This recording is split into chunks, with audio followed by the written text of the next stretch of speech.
दोस्तों, आज मैं आपके साथ हूँ एक नई कहानी के साथ जिसका नाम है भूतिया खिलौना। यह कहानी के शुरुआती दौर की घटना है। आज से 3 वर्ष पुरानी है। विक्रम रघुवंशी और उसका दोस्त साहिल ने अपनी एक खिलौने बनाने वाली कंपनी खोली थी। दोनों को बच्चों से बेहद लगाव था। यह दोनों मार्केट में हमेशा से नए आधुनिक तकनीक के खिलौने बनाने के लिए जाने जाते थे। भारत का सबसे पहला रिमोट कंट्रोल हेलीकॉप्टर खिलौना इन्होंने ही बनाया था। उस वक्त कंपनी में मीडिया भी खड़ी थी। कारण यह था कि विक्रम और साहिल की कंपनी ने एक अलग खास खिलौने का आविष्कार किया था। इस खिलौने की खासियत यह थी कि यह खिलौना मात्र एक मामूली खिलौना नहीं बल्कि बच्चों को लुभाने का जरिया था। यह खिलौना वह सब काम कर सकती थी जो बच्चे अपने दोस्तों के साथ करना पसंद करते हैं, अर्थात खेलना कूदना, उनसे बातें करना। उसी दिवस विक्रम की बातचीत अमेरिका के एक टॉय कंपनी से हो रही थी। विक्रम ने अपनी कंपनी के इस खिलौने के अधिकार को अमेरिका कंपनी को ऑनलाइन बेच दिया। यह बात उसने साहिल को नहीं बताई थी। अगले दिन मीडिया साहिल और विक्रम से इस खिलौने के बारे में बात कर रही होती है। यह फंक्शन में वह इस खिलौने की टेक्नोलॉजी को विस्तार रूप से समझा रहे होते हैं। इस इंटरव्यू और लॉन्च इवेंट का प्रकाशन पूरे विश्व भर में हो रहा होता है। भारतीय समय अनुसार जब शाम का समय प्रगति पर था, उसी वक्त अमेरिका से एक खबर आई जिसके तहत साहिल और विक्रम की कंपनी के इस खिलौने पर चोरी का आरोप लगा। खबर के मुताबिक वह खिलौना का पेटेंट अमेरिका की टॉय कंपनी को जारी हुआ है। इसका साहिल को काफी बुरा प्रभाव पड़ा और उसने सुसाइड कर लिया। इस खिलौने को बनाने में उसने काफी मेहनत करी थी। वह पेशे से इंजीनियर था, लेकिन इस सदमे में वह नहीं रह पा रहा था। अब वह खिलौने की कंपनी की पूरी संपत्ति अकेले विक्रम की हो गई थी। साहिल को मरे हुए अब 3 साल हो चुके थे। विक्रम आर्थिक रूप से काफी मजबूत हो चुका था। उसकी शादी भी हो चुकी थी। साहिल के हिस्से का भी उसने भुगतान करने को मना कर दिया था।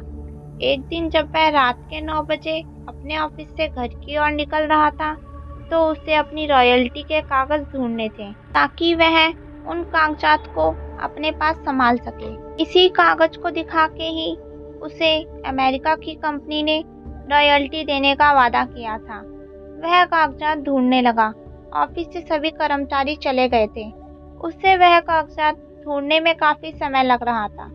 वह कभी कंप्यूटर के टेबल पर ढूंढता तो कभी कागजात सभी तहखाने में ढूंढता, लेकिन उसे हर बार निराशा मिली। उसने कागजात को ढूंढने के लिए हर दिन अपने ऑफिस के कार्य के बाद प्रयत्न किया, परंतु हर बार की तरह उसे इस बार भी मायूसी का सामना करना पड़ा।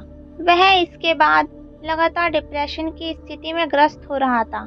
अमेरिकन कंपनी अब उसके रॉयल्टी पर भी ब्रेक लगाने में सक्षम थी। यह उस कंपनी का नियम था कि जिसे भी वह रॉयल्टी देगी उसे हर 3 साल बाद रिन्यू करवाना होगा, जिसके लिए उसे एग्रीमेंट के कागजात दिखाने होंगे। वह अब कागजात ढूंढते हुए हार जाता है। उसे इस बात का डर रहता है अब उसे रॉयल्टी नहीं मिलेगी। उस कंपनी में बनने वाले खिलौने भी इतने नहीं बिक पाते थे कि वह घर खर्च को संभाल सके। उसने सोचा कि अब वह कंप्यूटर में सेव फाइल में से समझकर वैसी डॉल को बनाएगा ताकि उसकी कमाई हो जाए। तकरीबन 2 से 3 महीने उसने घर में ना जाने का फैसला किया। इन 3 महीनों में उसे अमेरिकी कंपनी से मैसेज आ गया था कि वह उसे अब रॉयल्टी नहीं दे पाएंगे।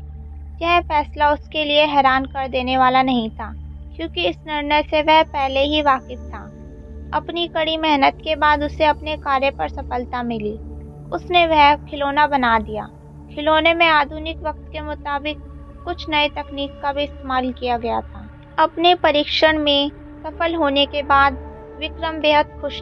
इतने महीने की मेहनत के बाद विक्रम अपने घर जा रहा था। उसका बच्चा भी उसके इंतजार में राह देख रहा था। विक्रम अपने घर की ओर निकलते हुए विक्रम ने खुद से बनाया खिलौना अपने बच्चे के लिए ले जाना मुनासिब समझा। विक्रम ने सोचा कि अब उसकी जिंदगी बदल जाएगी। वह फिर से खुशी भरा जीवन व्यतीत करने लग जाएगा। लेकिन उसे क्या मालूम था कि यह खिलौना उसका वर्तमान एक बुरे लम्हे का आगाज होगा। जैसे ही वह गाड़ी में उस खिलौने को लेकर बैठा, उसके साथ अजीब घटना घटित होने लगी। गाड़ी का पेट्रोल अचानक से पूरा खत्म हो गया। गाड़ी स्टार्ट भी नहीं हो पा रही थी। कार के गेट खुद बंद होने लगे। उसे घुटन महसूस हो रही थी। खिलौने में से अजीब से हंसने की ध्वनि आ रही थी। यह हंसी की आवाज विक्रम के कानों में दर्द पैदा कर रही थी। वह बेहोश हो चुका था। जब उठा तो खुद को अपने घर के बाहर पाया।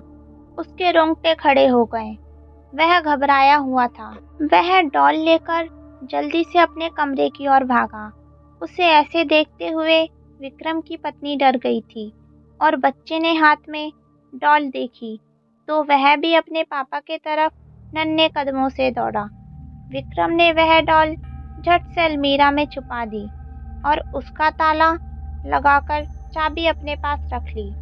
उसने यह सब होने के बाद तुरंत कंपनी के मैनेजर को फ़ोन किया और उस खिलौने को बनाने से रोकने को कहा।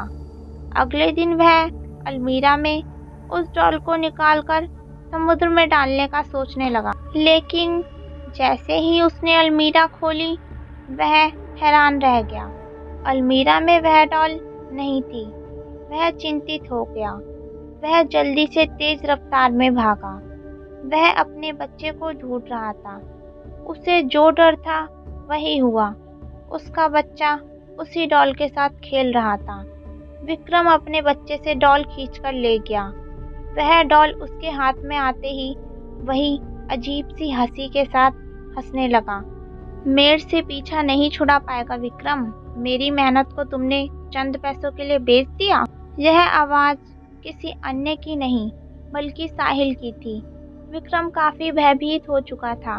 उसने वह डॉल समुद्र में फेंक दी, लेकिन इसके बावजूद साहिल की आवाज सुनाई दे रही थी। इस आवाज ने उसे पागल कर दिया। दोस्तों, अगर आपको ये स्टोरी पसंद आई हो तो चैनल को सब्सक्राइब और वीडियो को लाइक ज़रूर करें।